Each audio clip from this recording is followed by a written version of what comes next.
السلام عليكم ورحمة الله وبركاته. ازيكم حبايبي، عاملين ايه؟ ان شاء الله هنعمل مع بعض النهاردة الفتة المصرية بتاعتنا. زي ما انتم شايفين مكوناتها سهلة وبسيطة جدا. عندي هنا العيش المصري بتاعنا، العيش البلدي اللي بالرد، وملح وفلفل اسود وكزبرة ناشفة مع شوية توم.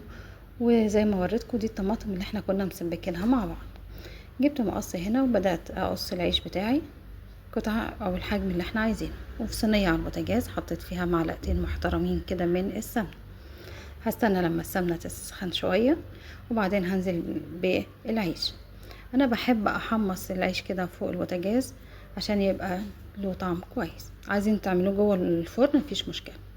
في حلة تانية جبت فيها التوم اللي انا فرماه، وحطيت الاول معلقتين من السمنة ونزلت بالثوم كده تشوح تشويحة، وبعدين ادي الكزبرة الناشفة هنزل بيها عليها لغاية ما لونهم كده يبقى دهبي شوية. هنزل بشوية من الخل بالشكل ده، وبعد كده هنزل بالطماطم.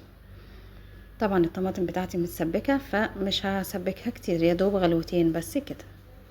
وبعد كده نزلت بالملح والفلفل الاسود. جبت هنا العيش بعد ما اخد اللون واتحمص كويس، حطيت عليه كده معلقتين من الصلصة، مش معلقتين، مغرفتين يا جماعة من الصلصة اللي انا سبكتها اللي بالخل والثوم. واحطها بقى العيش تحت في الصينية بتاعتي، وبعدين هحط عليه كده من فوق الرز.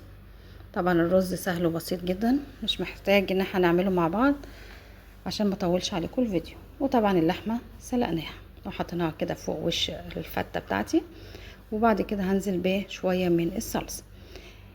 بس كده وخلصت الفتة بتاعتنا. مع الف سلامة.